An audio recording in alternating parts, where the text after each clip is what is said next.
Hello, my name is Drunvalo Melchizedek, and I'm about to tell you a story, a very long and beautiful story about something that hardly anyone knows about it on Earth today. We've chosen this place of Sedona, Arizona, in the United States, because this is where this story ends, is right here. But there's a long time before we get to the end to understand what is about to be talked about. So late last year, we did another presentation called The Maya of Eternal Time. This was on the Mayan prophecy that there was going to be a physical pole shift on the Earth, a huge Earth change, transformation of the Earth.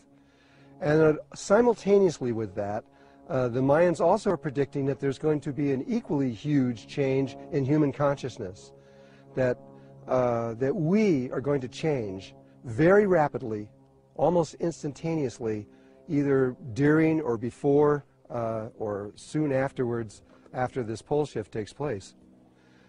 So this story now that we are going to talk about, it's still timed to the same timing that the Mayans are talking about, the precession of the equinoxes, the last 26,000 years.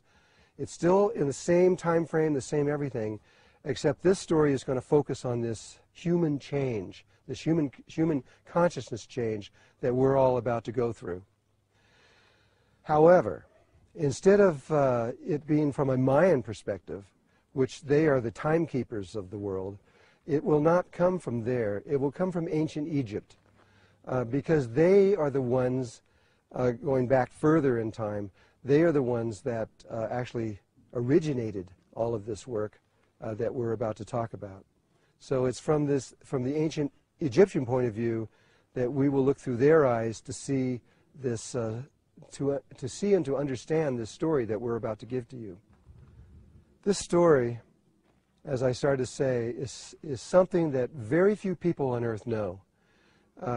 There are secret groups like the Masons and the Ascended Masters and the Sufis, certain groups of Sufis. The Buddhists, Tibetan Buddhists, they're also familiar with what we're talking about.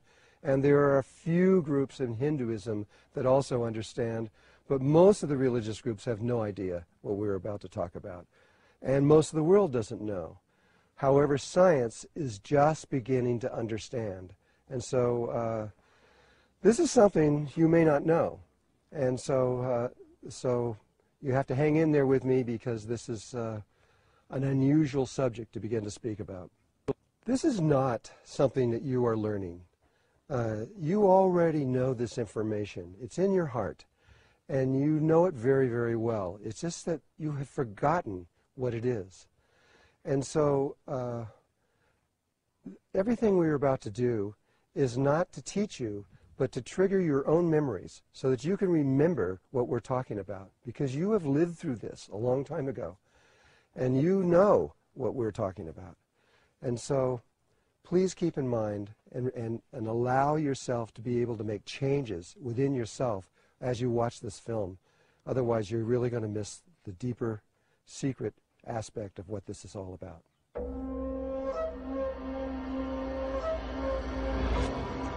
The story began in a place called Atlantis. Yes, I know that science is not certain that Atlantis ever existed, even though people in history like Plato said that it did. They've never found any evidence to prove that it actually sank below the ocean waves. But there are remnants of people that are alive today that do remember. The Hopi, for example, they remember, and they have told me personally, that they used to live on Atlantis. And I've been in South America, in Colombia, to the Kogi, the Arhuacos, the Wiwas, and the Canguamos. And they also remember that they used to live in Atlantis, and they have told me directly that they have lived there.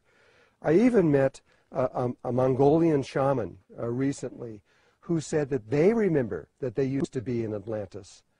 And so there are people alive that remember, and they remember a long ways back. The Mayans tell me they were another tribe. The Mayans also have told me, the modern-day Mayans, they also have said that they used to live in Atlantis. We have documentation that they used to live in Atlantis from a long time ago, according to the Toronto document.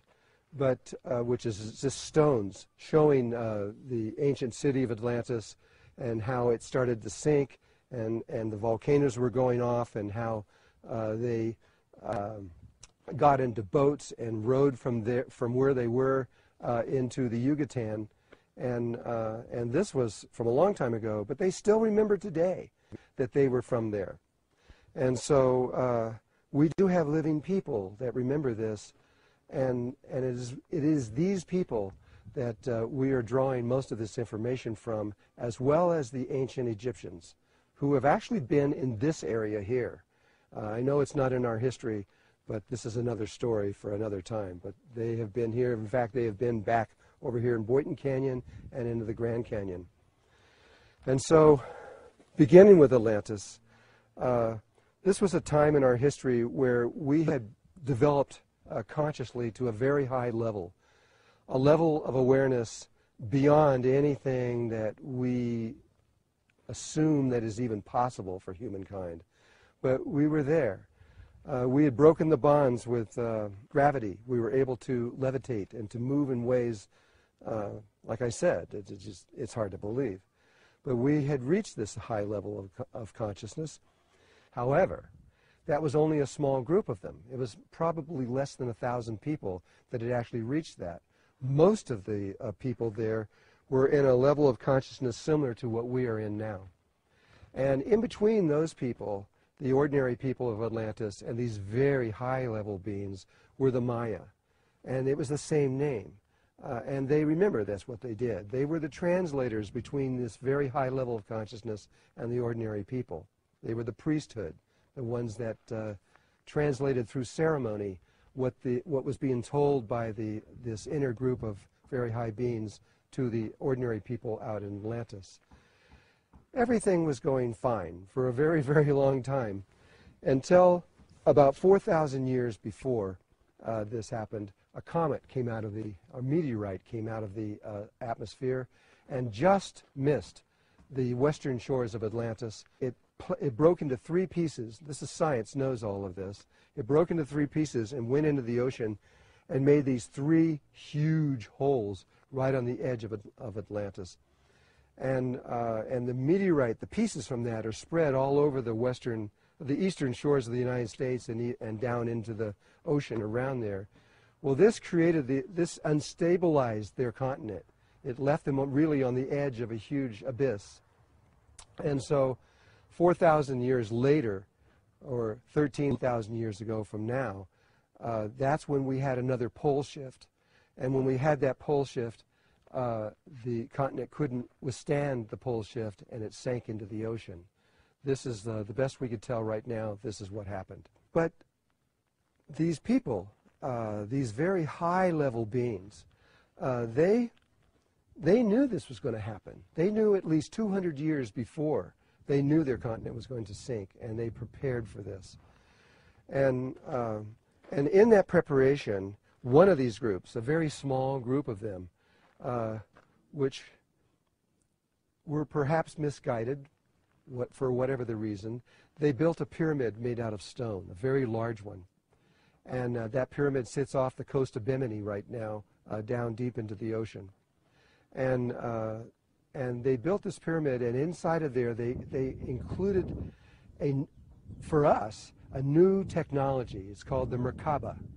It's around human beings, but you can actually put it into stone or to electronics, any way that you want. And they created this technology inside of this pyramid. Their purpose was not very good. They actually wanted to control the continent of Atlantis and eventually to control the entire world. But it had been a very long time since they had actually done this.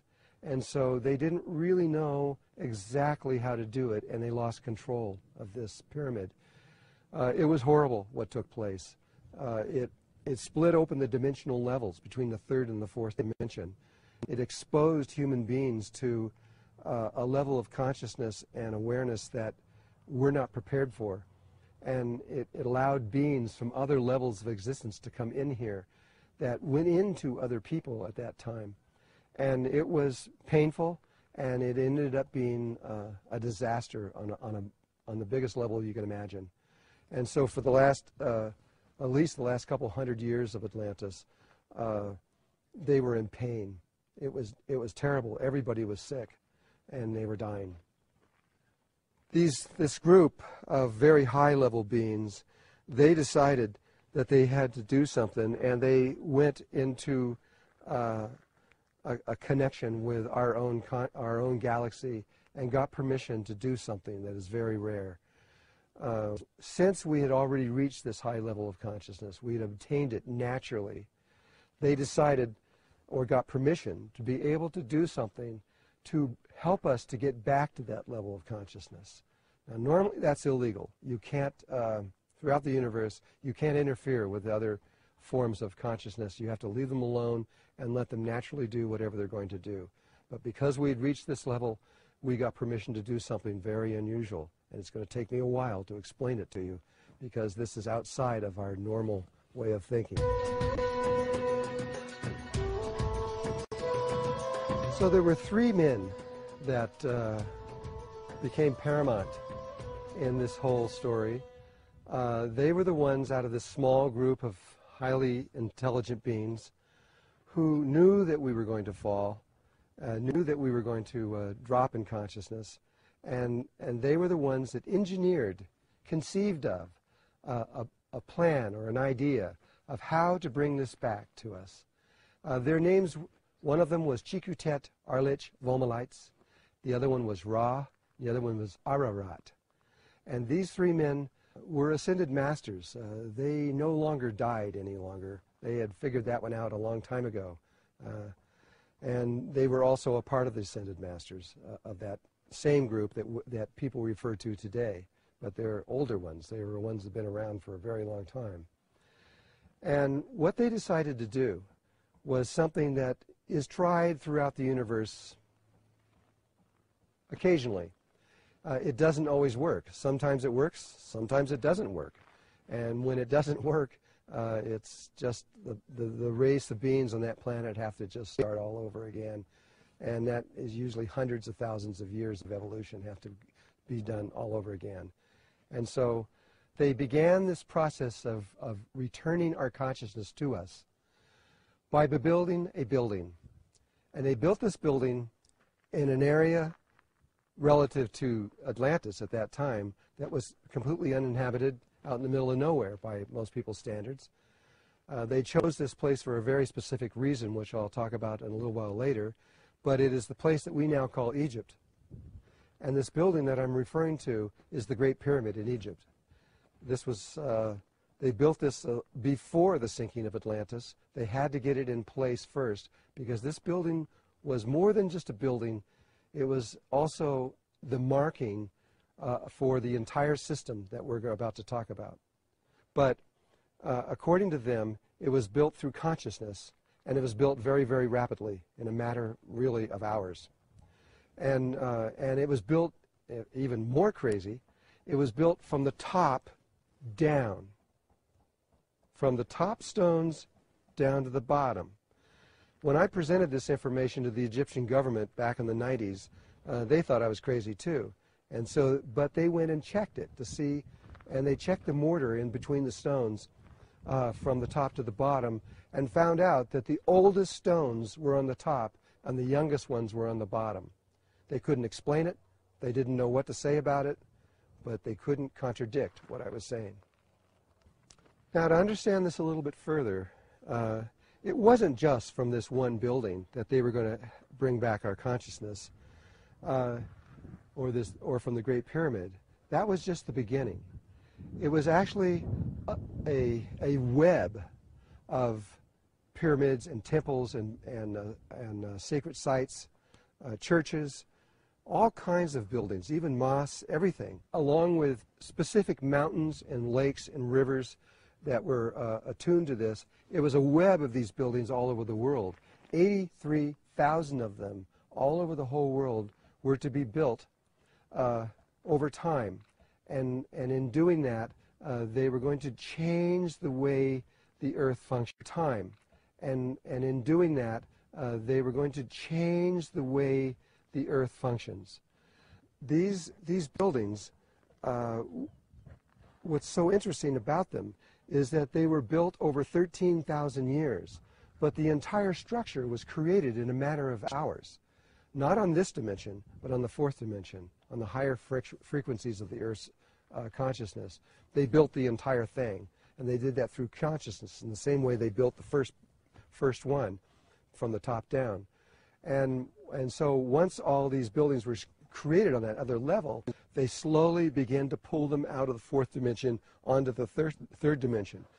And these buildings were built by normal means. They were built by different tribes like the Mayans in the Yucatan, or in China, or in Japan. Japan has over 100 pyramids running down their islands. All over the world, in Tibet and Mongolia. Mongolia has some of the most amazing pyramids on Earth, and hardly anyone even knows about this stuff. But they're all over. And this was the beginning of something, of an ancient science that we know a little bit about now. It's a science called geomancy. What were they doing by building these pyramids and temples and all these structures all over the world? What were they doing by doing this? Well, it was a very deep level of what today, in modern times, they call geomancy. And what is geomancy? Geomancy is a modern term, more or less. I'm sure they had another name for it, but it is what it is using stones, rocks, crystals. In modern times, they use brass, wires, different kinds of physical things to change the energy flow of the earth. And these buildings, when they're placed on very, very specific, precise places on the earth, they change the internal flow inside the earth and the external flow above the earth. And I'm talking about the way these kind of energies are energies that are created by volcanoes, by tectonic plate pressures, by geopath lines, and all kinds of internal structures. You can, by moving certain stones, massive stones like a Great Pyramid, when you build certain things in very precise places, it changes the way those energies flow. And they also change the way the energies flow above the earth. And what they were doing by doing this in this way was to create a new consciousness grid, the grid that we lost in Atlantis by falling in that, literally the same fall that the Bible was talking about. By falling from a higher level of consciousness down to where we are now, they were changing this, influencing it, and creating a brand new one so that we could get back. Without this grid, without the consciousness grid, which we haven't talked about yet or really explained, but without this grid that surrounds the entire earth, we cannot get to this new or old level of consciousness. We can't return to where we once were. It's impossible. You have to have that. And so all of these millions of people that had to carve these stones and put them in place, and these 13,000 years of time were essential in order to do this kind of geomancy on a global level. Also, a new kind of grid could be formed around the external, in space, around the earth, so that we can make a transformation at this time, right now, today.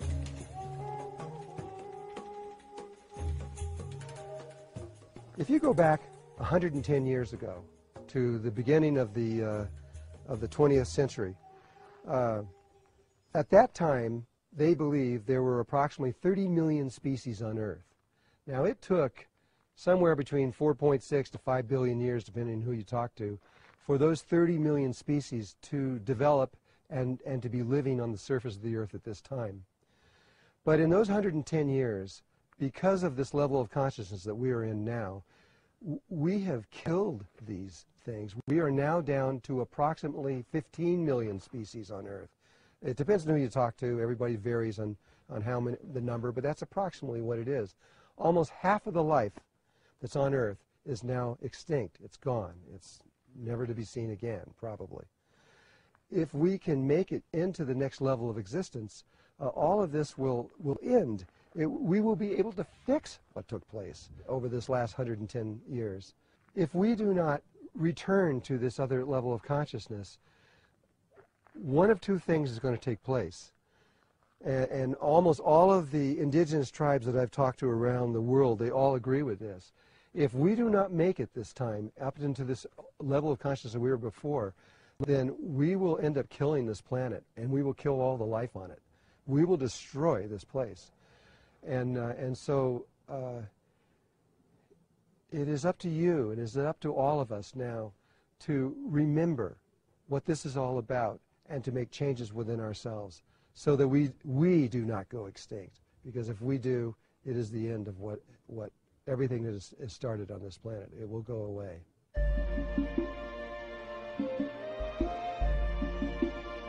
What needs to be understood is that each one of these species has an electromagnetic, geometrical field that extends around the entire Earth. Every one of them, and they're unique. Each one is completely unique. If there were only 2 insects on Earth, and that's the only 2 insects there were on the whole planet, they could not exist unless there was a consciousness grid around the planet that surrounded the planet just for them. And the geometry of it would reflect exactly the geometry of their body. You could tell very quickly that those bugs came from that particular geometry. So out of these 15 million life forms that are left on Earth today, there are 3 that are human. So we actually have 3 different kinds of human beings on Earth. They perceive the one reality in a different way.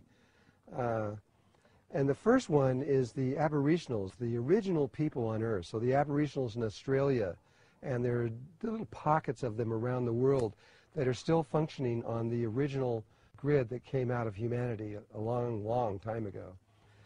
And then there is the next grid, which is much more, we really don't know very much about this grid geometrically, what it looks like or form. There's been almost no scientific research done on that at all. But on our level, this grid is believed to be a rhombic triacondohedron, which is a relationship between an icosahedron and a dodecahedron, but a very specific angle of how they are connected together. And it was the United States, we believe, who first scientifically discovered that this thing was actually around the world, though Russia had a lot to do with it. And we believe, we're not exactly sure because so much of this is kept secret. And what we do know is that this grid that goes around the world, it has places where the lines cross, and it's very interesting, very, very interesting that most of the military bases in the world between Russia and the United States are located exactly on those nodal points. Why would they do that? Because they knew that that was the consciousness grid of the entire planet, and if they could control that grid, they can control all the people in the world. And so it's an obvious military move to make, and they've known this for a very long time now. I think it went back into probably the 60s when they first discovered this. There's also now a third grid. This is the grid that Chikutet, Arlich, Vomalites, and Ra and Ararat are creating by making all these sacred sites all around the world and doing this geomancy. They are slowly forming around the Earth. Every time they build a new one, it changes the shape a little bit, and they keep getting it closer and closer and closer to a grid that is an icosahedron, dodecahedron blend perfectly at a very specific angle. Also, it's similar to the other one, but it's completely different. And this one was discovered by Russia. We do know that. And they were the ones that first discovered that, and I'm sure have done massive research on how that grid relates into the next level of consciousness, because that's where we're going. Without these grids, without this new grid that is being formed right now, there would be no ascension. Nobody would be able to move from where we are now, and no one would ever be able to go into a higher level of consciousness until that grid is completed and finished. And so before that, you could move to You could become an ascended master, but we could not move as an entire race, as an entire planet. We could not move until that's completed. The differences in these three consciousness, these three different ways of perceiving the reality, are tied to something that is called the golden mean. The golden mean is something that is in all life everywhere, though it's not directly being done. It's done through the Fibonacci. This would take a while of study to understand this. The golden mean is a proportion. If you were to cut a stick at a certain place, it would be such that this point would be 1, and this one would be 1.6180339, and it would go on forever. It's an unending number. But life is always trying to reach this number, and so is consciousness. Consciousness, it's a relationship between the square and the circle, and when the perimeter of the square and the circumference of the circle are exactly the same, that's the golden mean. But we reach it in stages, and so the aberrational grid is very close to the golden mean. It's not perfect. It's off a little bit, but it is close. The grid that we're on, this middle grid that we're on right now, it is not even close to being golden mean. It's so far off, it's ridiculous. And so we are not in tune with nature. That's obvious. This is why we're killing the planet. This is meant to be a transition state between the aberrational state and the next higher level of consciousness. We're meant to come here, spend a few moments, and get on with it, and go on to another level. Because we can't stay here, because anybody that stays in this state of consciousness very long will kill any planet that they're on, because they are not connected to nature. The next level that we're going to is more harmonic than the aberrational state. It is a much closer golden mean ratio consciousness, and if we can just make it to that place, then we can solve all of our problems. It will just happen pretty much automatically. So this second grid is based on what we call polarity consciousness. It's got different names around the world, but it simply means that we see everything as either black or white. We constantly are judging every situation. Every person we see, we judge them as good or bad. And this is the nature of polarity consciousness. It is a problem on one level because it creates ego in the mind. It thinks only of itself. It doesn't think of other people except in people we love or close to us. But people that are a distance from us, it doesn't care about them. It only cares about itself. And that's the level of consciousness that we're in now. Normally, these consciousness grids are created naturally. People live over hundreds of thousands of years, and they evolve over those periods of time. And in so doing, they slowly create, from the grid that they're in, they automatically create the next grid through a natural process. But because we arrived at this once before, we're being allowed to reach this, but to reach it synthetically. We're through creating pyramids and buildings and structures and temples all over the world. This is a synthetic way of doing this. And you need to understand that this is what is going on. It is synthetic. We're being given a second chance at all of this. It's all been synthetic, right even from the beginning. If you go back even into Egypt, they were using pyramids there, and they were using pyramids to raise it. They used frails and rods and hooks and all these other kinds of things that they used to put on the spines to tune them to the higher levels of consciousness. It was purely synthetic. And everything that has been going on for the last 13,000 years has been synthetic to get us to this place. And once we're on it, all that will not be of any use anymore, because then once we're on that and we're back onto that consciousness grid, we can go on our own without anybody's help. We'll be able to continue on from there on. I guess there's another little piece that we should explain. I talked about these three men, Chikutet, Arlich, Vomalites, Ra, and Ararat. Well, the first one, Chikutet, Arlich, Vomalites, he was the king of Atlantis for a very long time. According to the Emerald Tablets, which was written 2,000 years ago, he was ascended master. He had lived there for 52,000 years, believe it or not. When it came time to be for Egypt, he changed his name to Thoth, T-H-O-T-H. Thoth was in Egypt, he was the scribe, changed his name to Thoth, T-H-O-T-H. Thoth was in Egypt, he was the scribe, the person who wrote down history. Since he lived for so long, he just kept writing it down. And so everything that I've learned from this pretty much was originally from Thoth. However, his wife was Shizat, and she was also a scribe. She was equally writing down the history. And this is something I think that people need to understand. Almost all of modern history was written by men, and the women were just, their ideas of what took place were just dropped out. But in Egypt, that never took place. Thoth wrote down his ideas of what he believed, his observations and what he saw, and his wife wrote down her observations. They did not correspond at all the times. They saw things differently. They were like a coin with a heads and a tail. And one side was male and one side was female. And really, to really know history and to understand history, you must have both the male and female point of view, or you do not get a full picture of what really took place. Now we need to add another piece to all of this so it begins to make more sense. And you can begin to see that this is just not fantasy, but this is science and mathematics. There was a man named Carl P. Munk who discovered something incredible.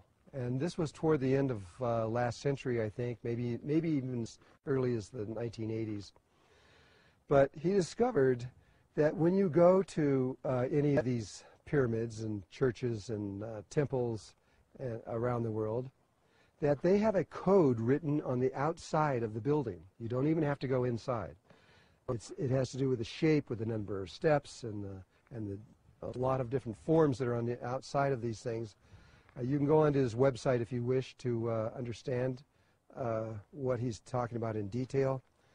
And this is just a review of his work, by the way. This is, I'm not going to go into great detail on this. I'm only going to just give a review of it.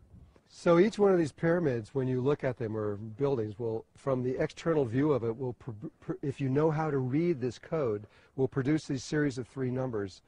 And these 3 numbers tell you exactly, it's the longitude, latitude of a grid, not the one we're using today, but an ancient one. And those numbers, in order to arrive at that precision where every single one of those 83,000 sites are precisely on Earth, to arrive at that, we would normally imagine that they would have to be in space and have satellites, a GPS system like we have today. I mean, how could they do this?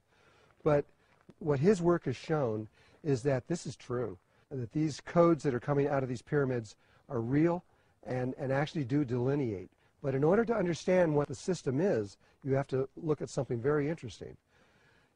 Ra and Aragat and Chikatet Arlich Vomalites, they knew where the new poles were going to be, and they knew what the new equator was going to be, which is the one we have now. They knew that before, at least 200 years before it actually happened. They calculated that, however they did that. But the prime meridian that we use today is not the one he uses. The one that Thoth is using is the Great Pyramid itself. If you take the North Pole and the South Pole and run a line directly over the apex of the Great Pyramid, that is the prime meridian of this system. And which makes sense. It's the first building that was built.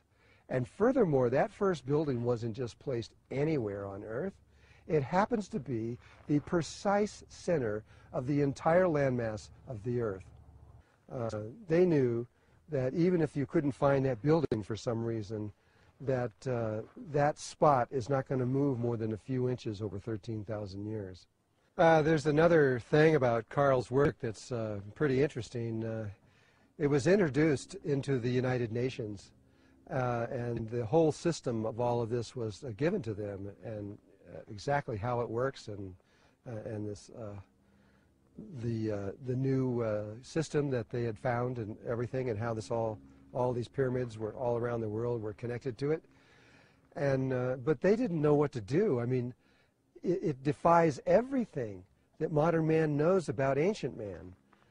This makes ancient man on almost the same level that we're on, and how could this possibly be? But they couldn't deny it either, because there it was. It was mathematical fact. And so it's been kind of just shoved under the floor of somewhere in the United Nations. Has been put under a carpet somewhere and just forgotten, because it didn't fit into anything that we know. And so what I'd like to do now is just to read to you directly from Carl's work some of what he has found to be true, and then you'll begin to understand this. I was trying to develop a code system to be based on the language of latitude and longitude, degrees, minutes, and seconds. The idea being to multiply the three numbers in each set to a single number, 15 degrees times 15 minutes times 01.6000 seconds. Products at 360, the number of degrees of an arc in any circle. For example, when I divided 360 degrees constant by 19 degrees, 18 minutes to 01.05263157892 seconds, I found myself on the parallel of latitude, which crosses the Mexico's round 360 degrees Quihuiculico pyramid just south of Mexico City. But later, when probing the larger 21,600, the number of nautical miles in the Earth's polar circumference, I found that when I divided it down through 51 degrees and 10 minutes to 42.3529411 seconds, it crossed the exact center of England's Stonehenge, another round 360-degree monument, which originally had 60 stones around its perimeter, as 60 stones times 360 degrees multiplies to exactly 21,600. Problem is, these pyramid grid scenarios kept coming. Egypt's El Kula pyramid at 36, its bent pyramid of Sinafu, 180, the Druid Mound in Massachusetts, 180, the earthen ideogram fort at Newark, Ohio, 2,160, the Temple of the Atlantis at Tula in Mexico, 2,880, the Giza Sphinx at 5,400, Georgia's Kolomoliki Mound, 7,200, Ohio's Seep Mound, 8,640, Mississippi, 10,800, the Great Triangle drawn on the plains of Nazca in Peru, 17,280, and Germany's Golo Earth Circle near Bond, 27,000. The eye and the mile-long face at Poverty Point, Louisiana, 32,400. The Oregon Vortex, 48,600. Manos, another drawing on Nazca's plains, 64,800. And North Bimini's Shark Mound, and the Pyramid at the Magicians at Uxmal, 129,600. All of which are divisible by 360. Now that you've heard Munch's words, you begin to understand that there is this precision grid of 83,000 sites all over the world that are precisely put on the planet, precisely in very specific places, and that it was not possible that this could have been done by all these indigenous tribes like the Mayans or the Egyptians or the Chinese, etc., but rather it had to be a single mind, a single thought, a single plan to do this.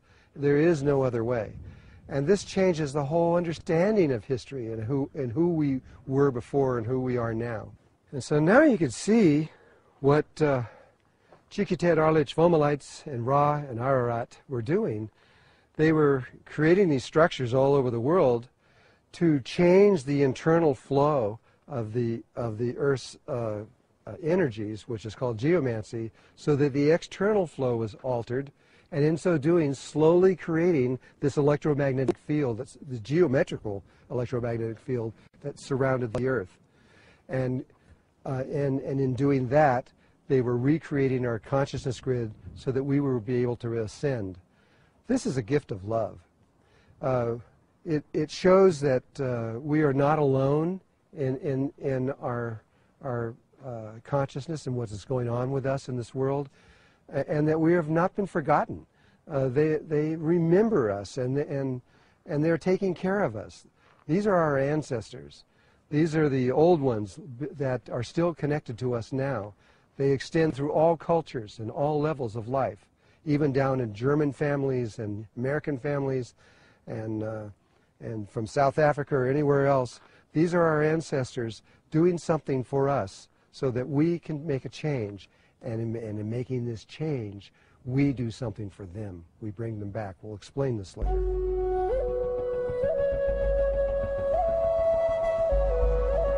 Now, with that background, with that knowledge and that information, we're going to begin to tell you the living side of all of this, the story that has unfolded around the world over the last, really, probably 65 years or so. And so it took time. I mean, as Atlantis sank and all the different factors began to happen, the pyramids started to be built continuously all around the world, especially after the first 6,000 years. It took that long. In the precession of the equinoxes, there was a point in there that we had to reach before the pyramids and everything could really start to be built on a massive scale, because humanity was not on a level that they could do those kinds of things. But eventually, after 6,000 years, we were ready. And so these pyramids started to be built here and there in China and Japan and in the Yucatan and Guatemala and South America, all over the world, in Russia. And as this was going on, each time one of these was built, the electronic grid around the Earth would take a little bit more geometrical form and become a little more closer to what would be necessary for us to be able to connect to as a living thing. Progress all the way up until, say, about 65 years ago, directly after World War II. And then things began to happen on another level. We had other people began to become involved in what we were doing. Only 1 year after the World War II was over with, in 1946, the summer of 1946, spaceships appeared all over Europe and every single military base there, almost without exception. The following year, in June of 1947, spaceships appeared all over the military bases all over the United States. How do I know this? Because there's historical documents that most people haven't seen that proves that this is true. And this opened another doorway, because now we began to get extraterrestrials involved in this work of this grid, besides just the Ascended Masters and humanity. By a little bit later in that, by the 1960s, we began to see crop circles in England. We began to see crop circles that were not only in wheat and different kinds of crops, but we began to see ice circles where they were formed in ice, and circles that were huge, and obviously nobody had stepped on the ground at all. They were perfectly embedded in the ice, and we found thousands of these now. Then we found crop circles that were with trees in Canada, where the trees were formed over. No human being could have done this either. And though we do know through Colin Andrews that about 80% of the crop circles were man-made, the other 20% are not human, at least human as we know it, based crop circles. This was another level of communication that began to take place around the world. It was important communication, but to this day we haven't really understood what they were saying. As we got closer up into about the 1980s, a phenomenon began to take place, and there was probably many of you watching this that may remember this. From about 1983, 4, all the way up, and maybe even as early as 1980 or so, all the way up to about 1991, 1992, there were people all over the world, and I mean everywhere, that were sitting in meditation. They were mostly people that did do meditation, that were able to understand subtle energies. And in their meditations, they were told that they had to take a crystal to some pyramid, some temple, somewhere in the world, and to program it in a certain kind of way and to place it there. We estimate at least 150,000 to 150,000 people were involved in this.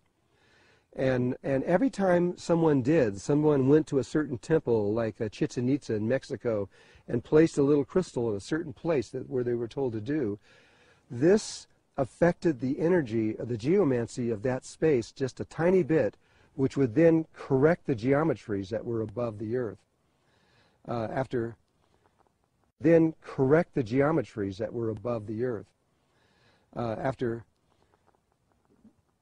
probably a number of crystals that approached nearly 1 million crystals, this had a dramatic effect on the unity grid above the Earth. But by 1989, and this was documented from the people that I work with at any rate, by 1989, the unity grid around the world was geometrically proper, meaning it was an icosahedron, pentagonal dodecahedron relationship, and energy was moving through it and flowing through it for the first time, but it still was not perfect. There were still problems involved in this, and more corrections need to be made. By the mid-90s, there was a small group of people. This number of people was probably less than 100 people. It was probably closer to 70 or 80 that were experts on subtle energies. And I was one of those, but only one. There were many, many, many other people that were just as important doing what they were doing on those levels. And we were directed to go to very specific pyramids and to make very specific changes, and not changes in the grid or by changing the energies of the pyramids or the temples, but rather the indigenous people that lived in those areas had done things in their lifetime that had caused a distortion in the energetic body of the Earth. We had to go into the Anasazi at one point and make corrections in the Four Corners area where we are now because of what they did over the years that they were involved. We then were involved with the Maya and in Guatemala and Belize and in that area down in there, doing ceremony after ceremony after ceremony to solve the problems of which what they did a long time ago. We then went into Peru with the Inca, and each time, by the way, we were invited to these places. We didn't just show up and say, hey, we want to do something here. Each time, the people of that area would ask us to come there, and we would always accept it, and they knew exactly what we were doing and why we were doing it. The Incas appeared while we were in Mexico and said that the shamans wanted us in Peru. When they got there, though, they didn't just accept us. We had to show by our actions and our energies signs that would come from within Mother Earth to prove that we were the people. Each time this was always the case. It didn't matter what we said, it was what Mother Earth said in our behalf. And we passed every one of these tests and began to correct all these things. We went into New Zealand, and there is a very good video that will be coming out very soon to show you how and what these kinds of things look like when they're in real life taking place. And then I wrote a book called The Serpent of Light. And this book described the interaction of myself and other people I work with approximately a little less than 1,000 indigenous tribes in North and South America. This was about the same energy times that the Mayans are talking about with the precession of the equinoxes of the last 13,000 years and the last 26,000 years. The Serpent of Light talks about the kundalini of the earth moving from the western mountains of Tibet to the northern mountains of Chile.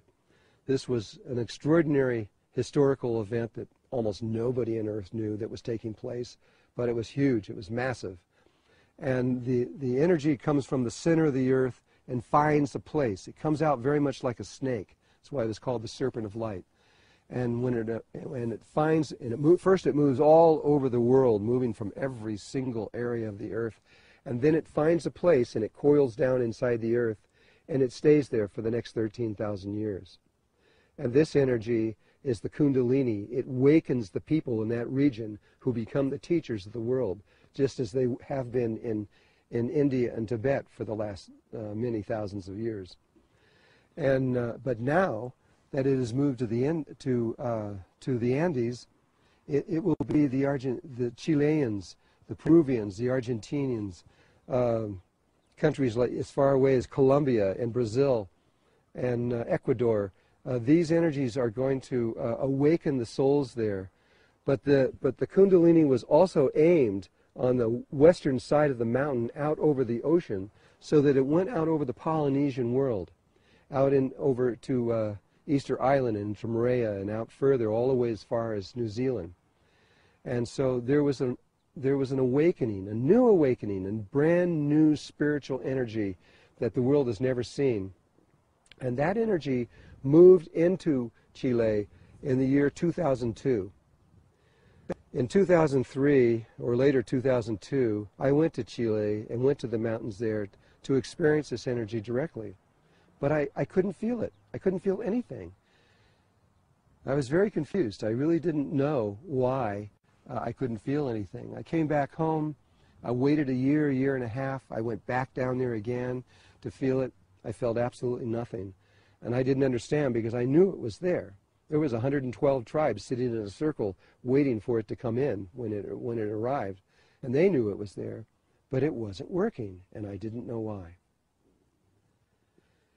Then we received an invitation from the Arapa Nui, a tribe that lives on Easter Island out of Chile. And they wanted us to come and do ceremony with them. And it was followed by an invitation from the Queen of the Polynesian Islands, a woman we will simply say Mama Lucy. And she was the most important female in the Polynesians.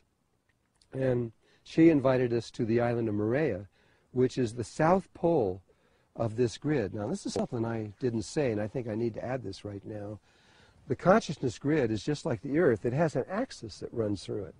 And the North Pole and the South Pole are very important points. The North Pole happens to be just outside of where the Great Pyramid is, only just a little ways away from it, about 1.5 miles, which is nothing relative to the 25,000 miles of the Earth. And then it goes through the Earth, and it comes out. If you went straight through the Earth, you would come out on the ocean, but it doesn't. There's a slight curve in it, and it comes out in an island called Moorea. And this is where the South Pole is, and this is where Mama Lucy was, and she was inviting us to this place. And so we began a journey, and as we went the world, I don't even remember how many countries it was. It was about 14 or 17 countries that were involved in this, with about 50, 55 people. And we all met in Easter Island for the purpose of doing this kind of geomancy on the Earth. And we were met there by the Arapa Nui, who, before they could even talk to us or begin to do anything, they said that we had to do an initiation, a ceremony that was to connect us closer in our hearts, and so that we could work together. This was an ancient ceremony where they stripped down their clothes and put body markings on and began to do the ceremony with each one of us in there, and we began to interact in this ceremony. Afterwards, we ate these meals with them, and we connected in such a way that we could then proceed and go on from that time. We spent some time there getting used to the energies, getting to know the people, having the Rapa Nui tell us things that they haven't told people in hundreds and hundreds of years, telling us about their inner cities inside, their tunnels, and knowing all this time the reason why we were there was to do a correction. It wasn't until I was actually there that I began to understand. In fact, it wasn't until we started to do this correction ceremony. They took us way out into this wooded area and told us that this is where the ceremony had to be. And as we were setting everything up, the inner guidance that I follow came in and explained to me why we were doing this ceremony right at the very, very last moment. And it had to do with the Arapa Nui. The Arapa Nui, at one point, they destroyed all their trees, and so that there was no more food, and they began to eat each other. They began cannibalism. And this cannibalism that they created on that island spread throughout the Polynesian islands.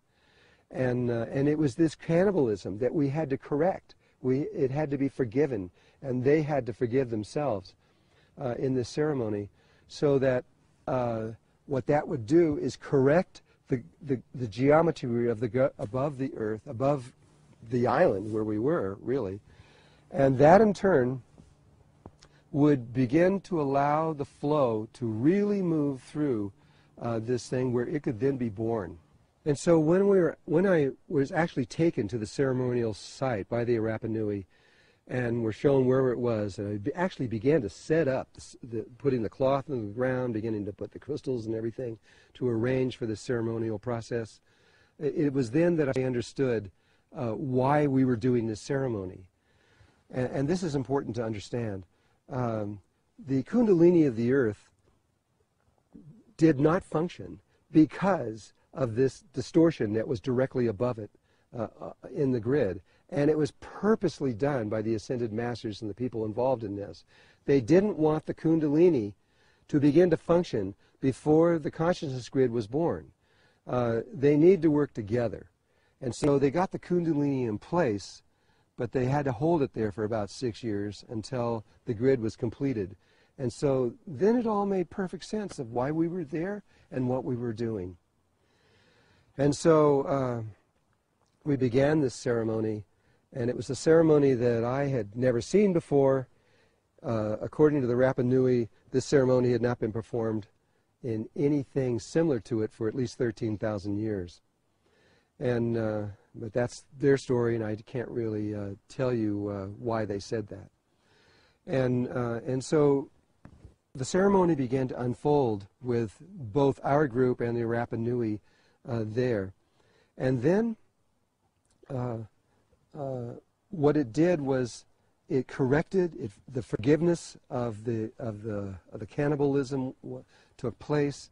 The energy corrected itself.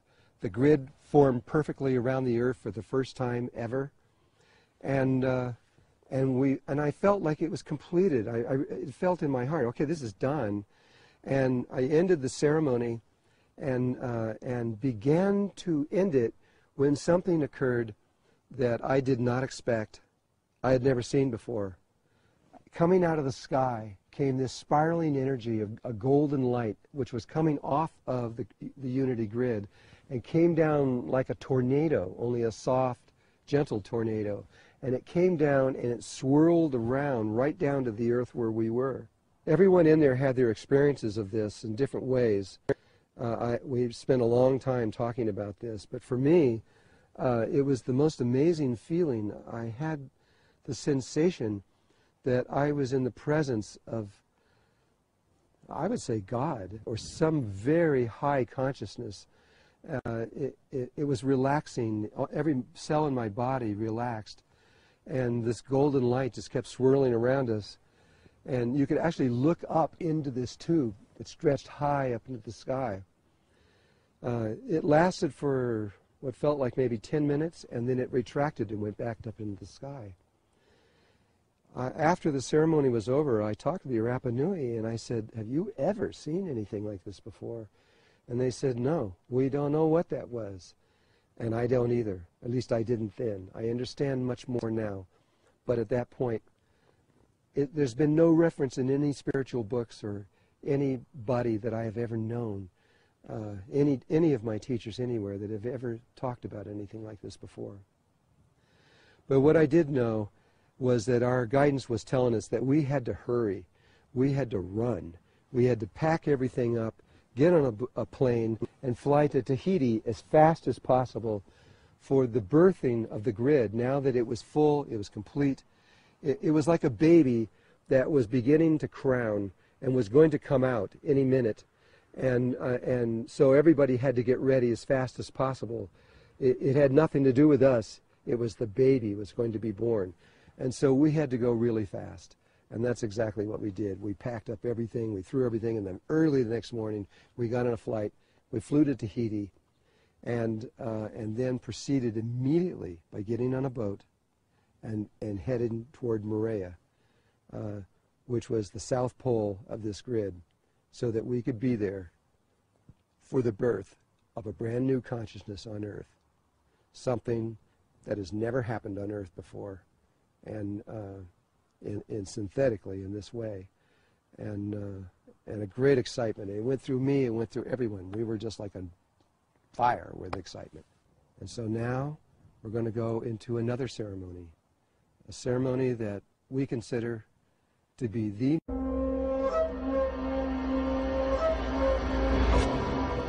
As we pulled into Tahiti, Tahiti is like... It's hard to believe that Tahiti actually exists if you've ever been there, because it's so beautiful. The mountains just stretch up to the sky. It is just an incredible place. And we had just come from Easter Island, which is dry and not much on there and everything. And so all these people were used to that. And as we pulled into the harbor, it was one of the most beautiful scenes I've seen in my life. They got so excited that everybody started clapping because of just the pure beauty of this place. And from there, we were met by members of the Queen of Moorea.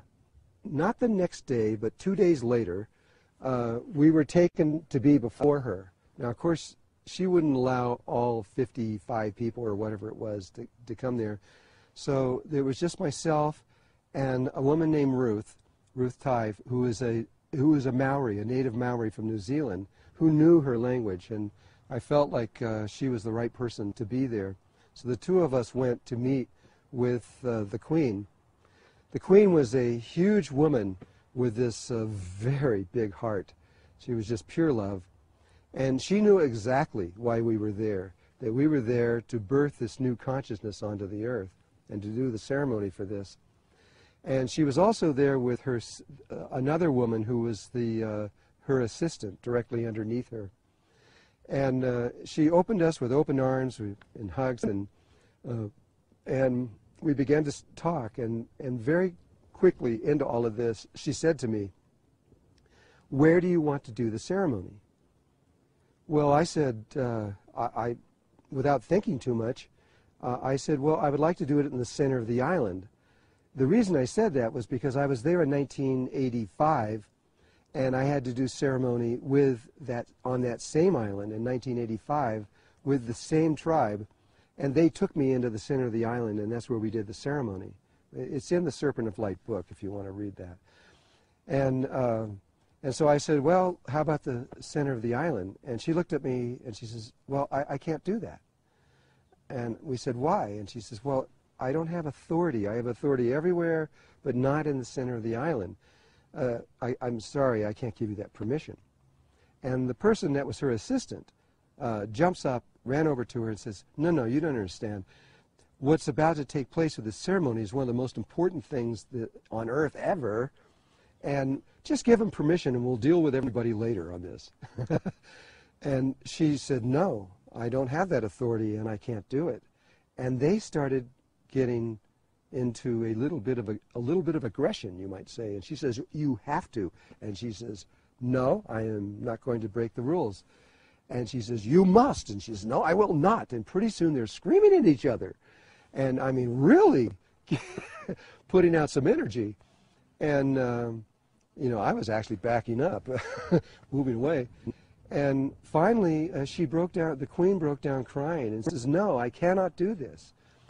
And that's when Ruth went over to her, put her arms around her, and spoke to her in her own language and tried to calm her down. But it didn't do any good. I mean, she was a queen. She was not going to do what was not right. And she was only going to stay in the truth, and that was the truth, that she didn't have that authority, and she just wasn't going to do it. And so we left there without any permission to do this ceremony. I went back home to my hotel. I'll never forget this. I sat in there going, oh my God, 13,000 years, millions of people, untold amounts of money spent, 83,000 buildings built all over the world, and many lives were lost doing this whole project. And here we come down to the last few minutes, and two women have a fight, and it's not going to happen? I just didn't believe it. But it really did look like that's what was going to happen. It looked like it was just not going to go anywhere from there. So we sat around for a couple days, and 3 or 4 days, I don't know how long it was, just waiting for something to happen. And then, out of the middle of nowhere, we get an invitation from the king of the Polynesian people His name was Papa Mataru. He was very old. Well, he wasn't that old, but he was in his 80s. And he asked us to come and have a conference with him. Well, this was great, because it meant that maybe something would happen where we could continue. Because without permission, we can't do this. We can't just run out into somewhere and do this and run away. This requires the Polynesian people to cooperate with us, to do the ceremony with us. We can't do it, and they can't do it. They need the entire world to be there with them, and that's who we were representing. And so he asked for a meeting, and it was in the afternoon, and I again brought Ruth with me because I knew she could speak the Polynesian language, and she understood their ways and everything else. And so we drove to the address they told us, which was it was his house, and we went into the backyard, and in the backyard there was Papa Mataru in an old white plastic chair in the sand, and his family standing all around him, his wife, his children, and their children, his grandchildren. They were all sitting around there waiting for us to show up. And they had 2 chairs sitting there for Ruth and I. So we came in, and with great reverence, we bowed to them and to give him honor for who he was. And he asked us to sit in the chairs. And so we started to introduce ourselves and everything. And while we were doing that, I noticed that he was squinting like this and trying to see who we were. And I realized that he can't see very well. He also couldn't walk very well because you could see his legs were swollen, and he had a cane beside his chair that he needed to be able to walk with. And so he stopped for a moment, and he said, "Come closer. I have to be able to see you." So I was about 12 feet away from him. And so I moved my chair about half the distance, and I sat down and looked at him. And he still was squinting and squinting. He says, "No, you have to come a lot closer. I can't see you." And so I did. I moved the chair till I was about that far away from his face. And I looked, and he says, "Can you see now?" And he says, "Yes, I can see." And then he goes really quiet, and he says nothing. And so I just sat there waiting for him to make the next move. And he looked at me, and he looked at me, and maybe 2 or 3 minutes went by. And then suddenly looked at me, and maybe 2 or 3 minutes went by. And then suddenly his whole face opened up, and a smile went on his face. And this is a quote. He said, "Oh, I remember you. You're from the stars." And he points to the heavens. He says, "I have been waiting to meet you all my life." He says, "Anything you want, you can have it, whatever it is." And immediately, to not lose the momentum, I said, "Well, we would like to go into the middle of the island to do a world ceremony there." And he says, "Absolutely, you can go into the middle of the island. I'll arrange everything." He says, "I'm an old man, and I can't walk very well, and I can't walk into the middle of the island, and I really want to be in this ceremony. I feel like I need to be there." He says, "Would you do it here?" Well, there's something I didn't say. The night before, I had a dream. And I had a dream that if you can imagine the grid around the Earth, and that it has a toroidal field, like a magnetic field that goes around it, just like it does the Earth, and it comes around, and it goes in. It comes out of the South Pole, and it goes into the North Pole. And so it comes out of Morea, and it goes into Egypt. And if you think of that, it's like a big tube. It's a vortex, and it's hollow. And I was wanting to be in the center of the island, but what was made clear in this dream, it didn't matter where you were on the island, because the tube that we were needed to be within was bigger than the island. And so we could be anywhere on the island. It didn't really make any difference. And then what happened in the dream right after that, it showed me where the ceremony was going to be. It was a very specific place. We were in a bay where the bay came back around, and you could see the land on the other side. It was a big sandy beach, and there was a river that came, an inland river that came out and emptied into the ocean right there, with this wall that ran along one side, a natural wall. and I could see this. And so the next day when Ruth and I got together to drive to see Papa Mataru, we were just talking, and I told her about I started to tell her my dream, and I got just partly into the dream, and she goes, I had the same dream. And she finishes the dream. She tells me exactly the same thing, saw the same stuff, and saw the same beach, exactly what it looked like. And I says, wow. I says, this must be, we're supposed to do this. So Papa Mataru says, I can't go to the center of the island. Would you please do it here at my home so I could be there with you? And we were on the beach, but we couldn't see because there were all these trees that blocked the beach. So Ruth and I jumped up, ran through the trees, and we both got out there and we looked around and we go, oh my God, this is it. And there was no doubt to either one of us, this was exactly what we saw in our dream, and we knew we were supposed to do it there. So we went back to Papa and we said, yes, yes, yes, this is where we do it. And he got really happy. He says, oh, I can be there, okay. So our next question was, well, you are the king. When does the ceremony take place? Because we didn't know. And he said, tomorrow morning at sunrise. And so it was sealed. It was ready to take place for the first time. And we left and went back to tell all the other people what had happened during that day.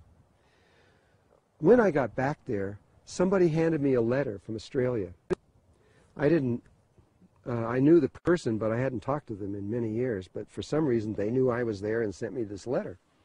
And so I opened the letter up, and it informs me that on the next day, the earth, the sun, and the moon would go into a straight line, and there would be a lunar eclipse, which happened to be on the very day that we were doing this ceremony, and that the shadow of the moon would go directly over the island of Moorea. I go, wow, that's amazing, because we had not planned this, and I didn't even look into the heavens to think about that on those kind of levels. And so now, when I knew that, and we knew the beach and where it was, I was so certain in my heart that we were doing this exactly the way we were supposed to. The next morning at sunrise, all of us pile out of our bus. We squeeze through his backyard and into this beach, and we're all going out into this beach to preparing to do the ceremony.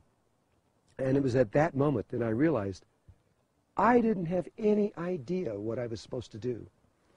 I didn't know. I was so wrapped up in finding the right place and all these other kinds of things and dealing with the different energies that was there. It never even occurred to me until I'm 5 minutes away from actually doing this. I didn't know what to do. I just dropped down on the sand. I put my head down in the sand so I could be alone, and I asked for inner guidance. And all of my training has been through Native American people and their understandings. And this was different. This was a very interesting ceremony that I had never seen before. But I had to go with what I was being told to do. And so I told everyone to go get something from the water, something from the land, and something from the air. And 3 objects. And so everybody went out. A half an hour later or so, they all came back. And we put these in a sequence of water, earth, air, water, earth, air, all around into my native thing, which was a medicine wheel. It's a circle with a square in the middle for the 4 directions.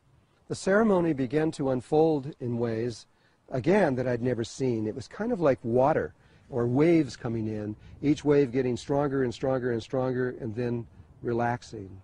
And the energy moved in exactly that kind of way. Papa Mataru was sitting on the edge of the circle in his plastic chair because he couldn't sit down on the ground, and he was watching all of this. And finally, the ceremony came to a close and to an end, and what that signified was that Mother Earth was at that moment giving birth to the consciousness of a new grid. It was crowning. Now, there are some things we have to understand in just a moment here. There's a little bit more to this.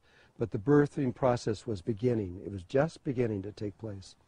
After it was over with, Papa Mataru called me over to his chair, and I went over to them, and I asked him, what did he want? And he pulled me really close so that nobody could hear. And he said to me, "How did you know to do that ceremony?" He says, "That ceremony was very precise, and we have been keeping that secret for thousands of years. How did you know that?" His heart. And I knew then why he was the king of the Polynesian. I mean, this man had a heart as big as the earth. He was incredibly sensitive to all life everywhere. And I understood so much in that moment. We left after that. Our job was done.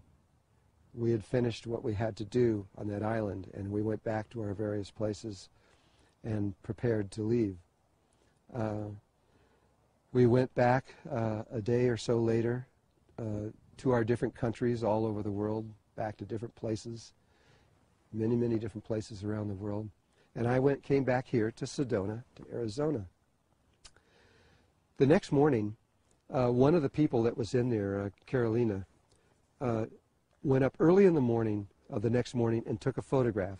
An impossible photograph was taken. She showed this photograph from about 30 feet away, and there was the medicine wheel, the shells and everything on the ground, and floating directly above it was a five-pointed star that was a very bright white light that the camera could pick up very, very easily.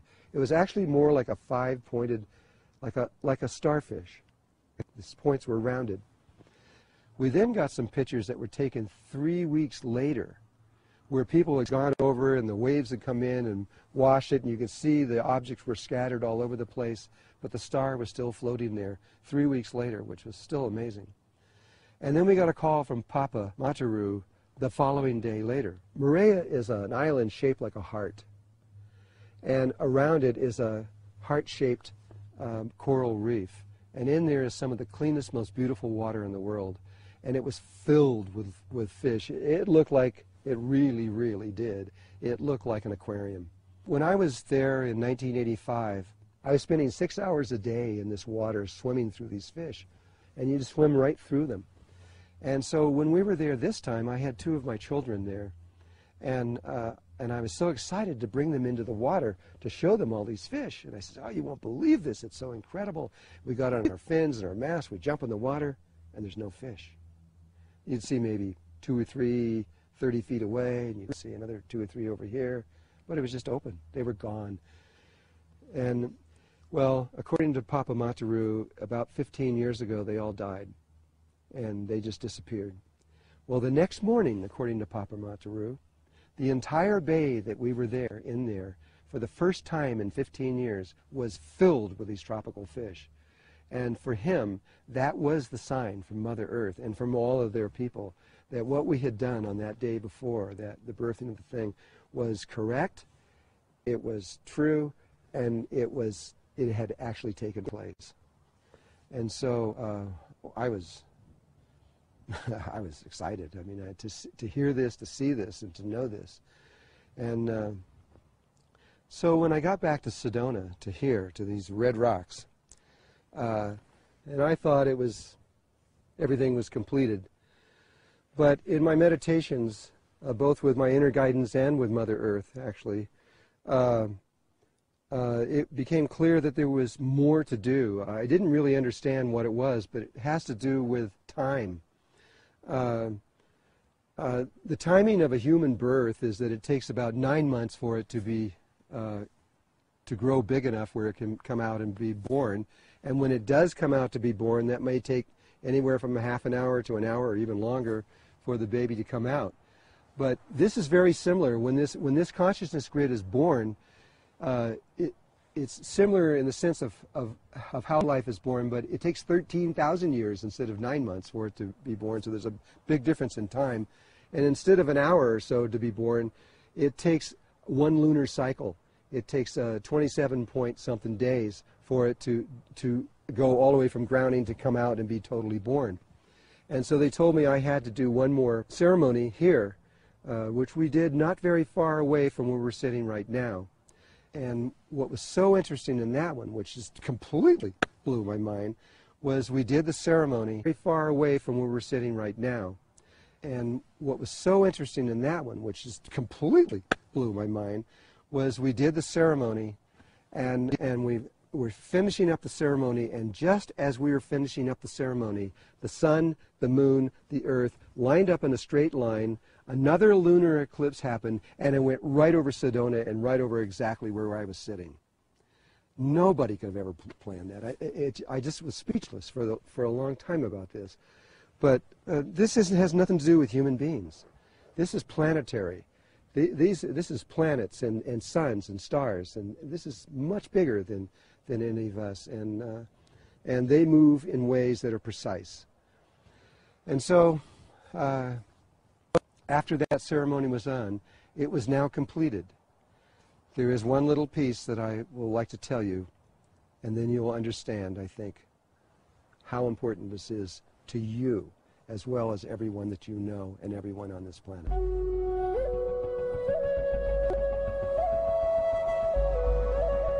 The last thing I would like to say to you has to do with Melchizedek consciousness. What we know is that when a grid or a planet has this kind of experience where the grid is born, prior to the actual birth, everything could be lost. The whole thing could be lost. And so if it happens, that race that's on that planet has to start all over again. They have to begin from the beginning and go back out. And it's not a good thing. It could be hundreds and hundreds of thousands of years for them to return to that particular moment again. But what we also know is that when a grid is born, it's actually become alive, it's connected to the earth, and it's functioning, there has never been a single incident in all life everywhere from the beginning of creation until now that it has not gone all the way. And so what we see, that when we see this take place, which took place in February of 2008, that this is, we have made it as a human race. We are going to go on to the next level of consciousness. It's not a maybe anymore. We know for sure. And so this is a fantastic moment in life for us to celebrate, except that most people don't understand it yet. Cosmic time is so slow. From February 2008 until now means this baby is not 2 years old. It's about a minute old. It's brand new. And so what is about to unfold in the future will come very soon, probably, and according to the Mayans and all the rest of the tribes, this will happen between now and the late in 2015, and nobody knows when. And I don't think anybody knows when, actually. I don't care who they are, because only Mother Earth knows the truth of that situation. But we have made it. And so for you who are watching this, understand that you have made it. You are going to go to another level of consciousness beyond your wildest dreams. It will happen. And I just want to thank you.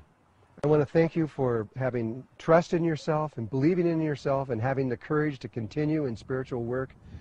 Even though against all odds, I know your families have probably tried to stop you and everything else because it doesn't make sense in the normal world. But thank you so much for everything that you have done in your life to bring this into reality. And all of us, we're going to be together in another level of existence very soon, and at which point we will meet in another way. So thank you from my heart to your heart. Thank you for your lives, and thank you for everything that you have done in your lives.